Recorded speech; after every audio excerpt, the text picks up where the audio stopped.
Hello everyone, আসসালামু আলাইকুম। চলুন আজকে শিখে নেওয়া যাক কীভাবে আমরা দেশি মুরগির মাংস রাঁধবো আর কোন সময় কোন মশলা অ্যাড করলে এই মাংসটা অনেক বেশি টেস্টি হবে। আমি সেটাই আজকে আপনাদের সাথে শেয়ার করব। তো অবশ্যই আমার এই রান্নার ভিডিওটা দেখার আগে আমার চ্যানেলটাকে সাবস্ক্রাইব করবেন, আর যারা সাবস্ক্রাইব করেছেন তাদেরকে অসংখ্য ধন্যবাদ। তো দেখুন আমার মাংসের কালারটা কীভাবে এতটা পারফেক্ট আসছে। আমি প্রথমেই বলি, আমার সবচেয়ে দুঃখের বিষয় যেটা বলতে চাচ্ছি সেটা হচ্ছে আমি এটা স্কিপ করে ফেলছি কেমনে জানি। যাই হোক, আমি ভয়েস দেওয়ার সময় বলতেছি, প্রথমে আমি এখানে তেল দিয়ে নিয়েছি, তারপরে পেঁয়াজ দিয়ে দিয়েছি, তারপরে কিন্তু মাংসটা দিয়ে দিয়েছি, একটু হলুদ দিয়ে নিয়ে কিন্তু একটু কষিয়ে নিয়েছি। এরপরে আমি দিয়ে দিলাম তা হচ্ছে আদা বাটা, জিরে বাটা, তারপরে দিয়ে দিলাম রসুন বাটা, এরপর দিয়ে দিলাম আদা বাটা। তো যাই হোক, আবারও বললাম তার জন্য সরি। প্রথমে আপনারা প্যানে তেল দিয়ে দিবেন, তারপর মাংসটা দিয়ে দিবেন এবং পেঁয়াজ দিয়ে দিবেন, সঙ্গে একটু হলুদ দিয়ে দেন, নাড়াচাড়া করবেন। যাই হোক, আমি তাই করলাম। এরপর কিন্তু আমি মশলা অ্যাড করলাম, সেটা অবশ্যই দেখাইছি আপনাদেরকে। তো এখানে আমার বেশি মাংস নেই, হাফ কেজিরও কম হবে মাংস। তবে আপনারা যাই যেমন রাঁধবেন সেক্ষেত্রে কিন্তু কম বেশি করে নেবেন। এখানে আমি ফল অ্যাড করলাম, দুইটা আপনার সাদা ফল এবং দুইটা গোলমরিচ এবং দুইটা আমি দিয়ে দিয়েছি তেজপাতা। আপনারাও এগুলো দিয়ে নেবেন। তবে আমি কিন্তু খুব শর্টকাট আপনাদের কাছে ভিডিও নিয়ে আসি, খুব শর্টভাবে কেটে কুটে এডিট করে নিয়ে আসি, যাতে করে আপনাদের বুঝতে প্রবলেম না হয়, সেভাবেও আমি দেখানোর চেষ্টা করি। তো অবশ্যই দেখুন আমি কোন সময় কোন মশলা অ্যাড করলাম। এখন এসে আমার কষানো যখন ভাজা হয়ে গেছে, তখন কিন্তু এসে আমি হলুদ এবং মরিচ গুঁড়ো এবং লবণ অ্যাড করলাম, এই জন্য যেন এগুলো পুড়ে না যায় এই মশলাগুলো। আর এই মশলাগুলো পুড়ে গেলে কিন্তু কালারটা অতটা সুন্দর আসবে না, যার কারণে আমি কষানোর পর এই মশলাগুলো অ্যাড করলাম। প্রথমে আমি সামান্য কিছু হলুদ দিয়ে নিয়েছিলাম, যার কারণে আমি আবার এখন কিন্তু হলুদ অ্যাড করলাম। এরপর আমি একটু পানি সহ একটু আলু দিলাম। তো আলু আমি এখানে দিতাম না, আমি আজকে একটু শাক রান্না করছি, ওই শাকে কেন জানি মনে হলো আলু বেশি হবে, তো ওখানে আমি অল্প একটু শাকে আলু দিয়েছি অর্ধেক, আর এখানে দিলাম অর্ধেক। যাই হোক, আমি ওই শাকের রান্নার ভিডিওটা মানে শাকের রান্নার পিক আমি পরে দেখাচ্ছি আপনাদেরকে, ভিডিওর মাঝখানে দেখিয়ে দেবো ইনশাল্লাহ। তো আমি এখানে কষিয়ে নিচ্ছি। দেখুন অবশ্যই এই কাজটা আপনারাও একটু একটু মানে একটু সময় নিয়ে করবেন।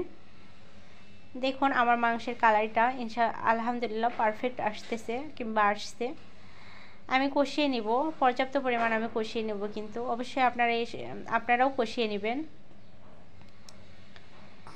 তো আমি কষিয়ে নিচ্ছি। এক পর্যায়ে আমার কেন জানি ওইটাতে কষাইতে একটু কষ্ট হয়ে যাচ্ছে, আমার পাতিল উলট পালট হয়ে যাচ্ছে মনে হচ্ছে। পরে আমি আবার ছোট্ট একটা কিউট একটা চামচ নিয়ে আসলাম এবং নিয়ে আসি এটাতে আমি কষাচ্ছি। যাক, এটাতে আর কোনো প্রবলেম হচ্ছে না, যেহেতু আমার কোনো ভিডিও করার জন্য ভিডিও স্টার নেই, যার কারণে আমি হাত দিয়েই কিন্তু ভিডিও করি, মানে এক হাত দিয়ে ফোন ধরি আর এক হাত দিয়ে ভিডিও করি, এর জন্য আমার একটু ভিডিও করতে কষ্টই হয়ে যায়। যাই হোক, ওইটা কোনো ব্যাপার না, আপনাদের জন্য সব কষ্টই, আপনারা যখন ভালোবাসা দেন কিংবা সাবস্ক্রাইব করেন, কমেন্টস করেন, এগুলো দেখে সত্যি ওই কষ্টই মনে হয় না আমার। আর আমি চাই যে আমি যেভাবে রান্না করতেছি কিংবা আপনারাও শিখেন, যারা পারেন না শিখে এভাবে রান্না করে খাওয়ার চেষ্টা করেন, দেখবেন ইনশাল্লাহ খুব ভালো লাগবে আপনাদের। কিন্তু না রান্না করে খাইলে তো বুঝবেন না এর স্বাদ কেমন। কিন্তু দেশি মুরগি তো আপনারা অনেকভাবেই খান, কিন্তু আমি আপনাদেরকে বলতেছি একবার প্লিজ এভাবে খেয়ে দেখেন, ইনশাল্লাহ এর স্বাদ কখনোই ভুলতে পারবেন না।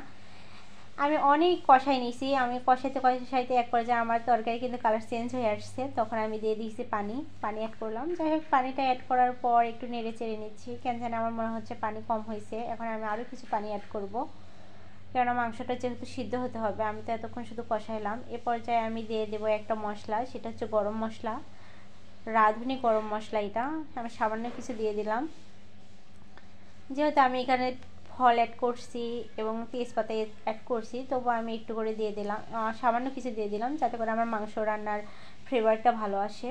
এ পর্যায়ে আমি আরেকটু পানি দিলাম। দেখুন, যেহেতু আমি মাংসটাকে কষিয়েই সিদ্ধ করে নিয়ে এসেছি, আর দেশি মুরগির মাংস তো বেশি সিদ্ধ করলে আবার গলিয়ে যাবে, যার কারণে আমি কিন্তু অল্প পরিমাণ পানি দিয়েছি। তো দেখুন আমি একটু পর আবার আসলাম আমার মাংসটাকে হয়েছে নাকি দেখার জন্য। তো যাই হোক, আমার মাংসটাকে আবার কষিয়ে নিলাম অনেকক্ষণ ধরেই, সেটা আমি স্কিপ করলাম। যাই হোক, দেখুন এক পর্যায়ে কষাইতে আমার মাংসর কালার কিন্তু চেঞ্জ হয়ে আসছে। এ পর্যায়ে কিন্তু আমার মাংসটা হয়ে গিয়েছে।